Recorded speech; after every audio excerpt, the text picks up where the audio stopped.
Hey guys, let's take a look at this megalithic structure called Vishnu's Vimana.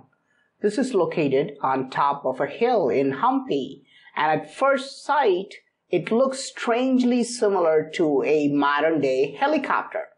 This is exactly how the locals named it 1,000 years ago. It is called Vishnu's Vimana, which means the aircraft of Lord Vishnu. You can see that it is massive, standing nearly 12 feet tall and about 14 feet wide, but is not made of one single rock. The huge centerpiece has been balanced using several smaller rocks underneath. There are 2 more rocks placed on top of the centerpiece as well. And here's the weird part. If you remove any one rock from the structure, the entire structure will crumble down because its center of gravity will change. Now, the question is this a natural formation or was it created during ancient times? While locals argue that ancient builders created it as a model of a Vimana or an aircraft, geologists say that this is a natural formation. But there are several clues which prove that this is not a natural formation. On the bottom, we can see the carving of a circle with radiating lines all around the circumference, like the blades of a fan. This is clearly a carving and not a natural occurrence. And there are drag marks nearby, indicating that these rocks were dragged uphill and put together. These drag marks are never seen near natural formations, but there is yet another massive clue which clearly proves that this structure is not a natural formation.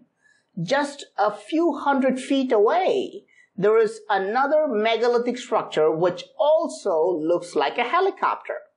Is it possible that nature made 2 aircraft-like structures right next to each other on top of the same hill? That would be impossible. So we know that these structures are not natural formations and were in fact created by ancient builders. But how could such a structure be built without advanced technology?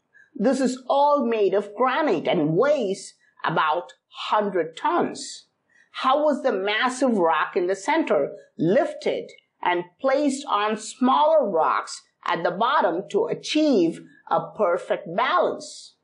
Today, we use sophisticated technology like cranes, but how was this achieved thousands of years ago?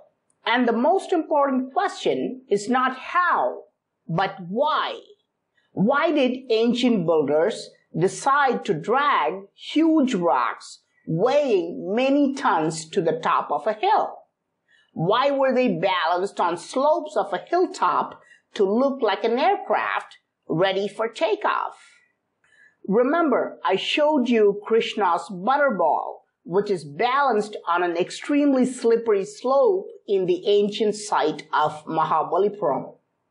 Why are all these impossible stone structures named after gods? And why do we always see ancient temples around them? The Vishnu's Vimana is also located right next to a temple. On top of the temple is an uneven rock, and an aerodynamic tower has then been placed on it. Here is yet another tower built on a boulder. The only difference is that it is painted white. These temple towers emerging out of these boulders are also called Vimanas. One thing is clear, there's some kind of advanced information hidden in all these megalithic structures, but we don't know how to decode them. Please let me know what you think about these structures in the comment section. I'm Praveen Mohan. Thanks a lot for watching. Don't forget to subscribe and also click on the bell button to get all the updates. Like and share this video with your friends. and I will talk to you soon. Bye.